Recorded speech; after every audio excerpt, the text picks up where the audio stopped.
Walked round the block 1,000 times. You missed every call that I had tried. So now I'm giving up. A heartbreak in mid-December. You don't give a fuck. You never remember me. Guys, aku baru keterima kerja nih. Sumpah? Iya. Serius? Serius. Nah, jadi setelah penantian aku tuh apply ke perusahaan-perusahaan gede, akhirnya tuh nggak sia-sia lagi. Wah, selamat Mel. Makasih. Gimana Mel? Langsung jadi pekerja tetap? Enggak sih, soalnya aku masuk ke perusahaan outsourcing, jadi aku kerja untuk perusahaan ini. Tapi aku tuh karyawan kontrak di perusahaan outsourcing. Outsourcing? Gimana sih maksudnya, aku nggak ngerti. Jadi gini loh Sel, outsourcing itu adalah sistem di mana tuh perusahaan utama mengalihkan sebagian pekerjaannya tuh ke perusahaan outsourcing. Tapi nih Mel, ngomong-ngomong, kamu udah tahu nggak sih sebenarnya hak-hak dan juga resiko-resiko apa yang kamu bisa dapetin sebagai pekerja outsourcing? Menurut aku kurang paham ya. Outsourcing itu kan emang sering dipakai di perusahaan-perusahaan besar, tapi juga banyak pro dan kontranya. Kayaknya kita perlu bahas lebih dalam deh. Yaudah kalau gitu, ayo kita bahas. Ayo. Apa itu sebenarnya outsourcing? Bagaimana sistem ini bekerja? Dan apakah pekerjaan mendapatkan hak yang layak? Mari kita bahas bersama-sama. Baik, kita mulai dari pengertian outsourcing. Outsourcing merupakan sistem kerja di mana perusahaan utama mengalihkan sebagian pekerjaannya itu ke dalam perusahaan penyedia tenaga kerja. Nah, sistem ini itu melibatkan 3 pihak, mulai dari perusahaan pemberi kerja, perusahaan penyedia tenaga kerja, dan pekerja itu sendiri. Hubungan mereka ini itu diatur di dalam kontrak yang biasanya itu berjangka waktu tertentu. Dalam praktiknya, pekerja outsourcing itu tidak langsung menjadi bagian daripada perusahaan pemberi kerja, melainkan pekerja outsourcing itu memiliki keterikatan dengan perusahaan penyedia tenaga kerja. Hal ini selaras dengan pendapatnya ahli, yaitu Raja Gugu. Nah, kemudian pekerjaan outsourcing ini itu biasanya dilakukan dalam pekerjaan non-inti seperti keamanan, kebersihan, bahkan sampai customer service. Walaupun demikian, menurut Undang-Undang Cipta Kerja, pekerjaan-pekerjaan ini itu tidak hanya pekerjaan non-inti, tapi juga pekerjaan-pekerjaan utama yang mungkin sekiranya diperlukan untuk dialihdayakan. Nah, sekarang kita masuk pada pembahasan dasar hukum outsourcing. Awalnya di Indonesia menggunakan Undang-Undang Nomor 13 Tahun 2003 tentang Ketenagakerjaan yang membagi 2 jenis outsourcing, yaitu pemborongan pekerjaan dan penyedia tenaga kerja.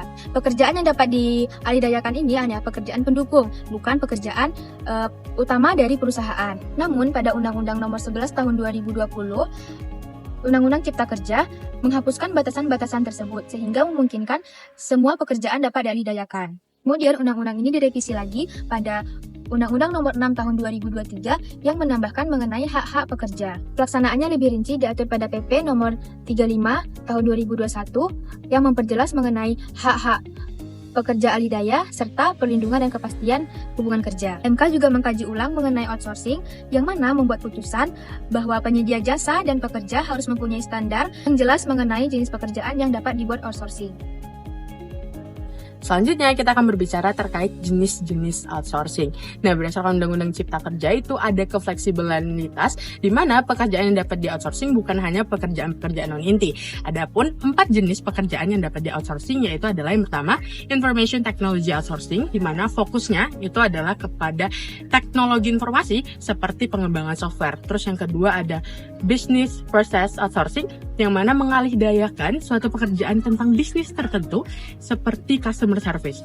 Terus yang ketiga itu ada knowledge process outsourcing, di mana pekerjaan yang membutuhkan keahlian khusus, contohnya konsultan. Selanjutnya yang keempat itu adalah personal employment outsourcing, di mana pekerjaan ini biasanya digunakan oleh pengusaha kecil sampai menengah.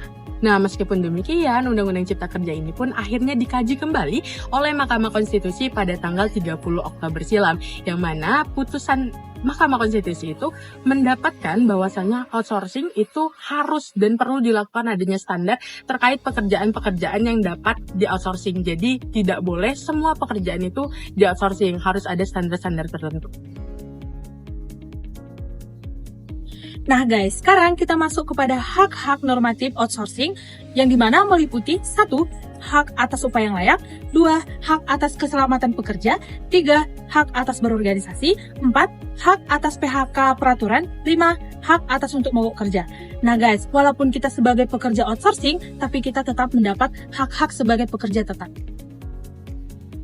Nah, sekarang kita masuk kepada perbandingan antara karyawan kontrak dengan karyawan outsourcing. Di sini terdapat 6 perbedaan yang dapat kita bandingkan ya teman-teman. Yang pertama itu ada kontrak kerja, di mana karyawan kontrak itu terikat dengan perjanjian kerja waktu tertentu atau PKWT. Nah, sedangkan karyawan outsourcing itu terikat perjanjian dengan perusahaan alidaya. Lalu yang kedua ada lama kerja atau durasi kerjanya teman-teman.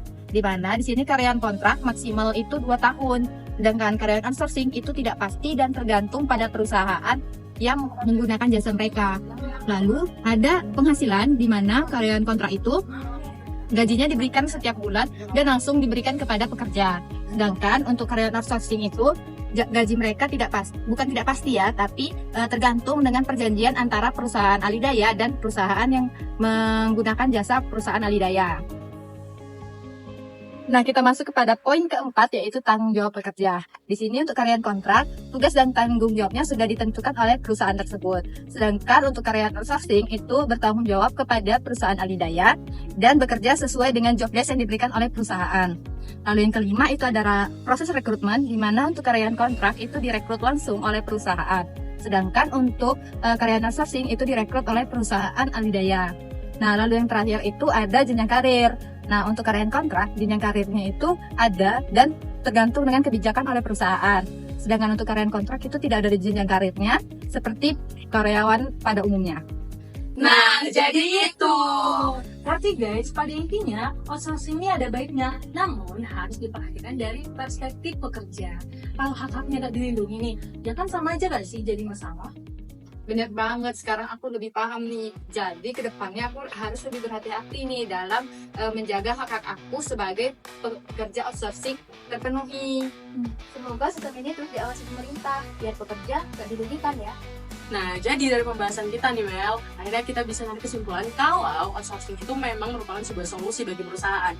Tapi pemerintah, pengusaha, dan pekerja itu harus bekerja bersama-sama untuk memastikan kalau sistem ini tuh bekerja atau berjalan dengan adil. Karena kunci daripada kesejahteraan itu adalah kesejahteraan pekerja agar terjadinya kemajuan di dalam ekonomi.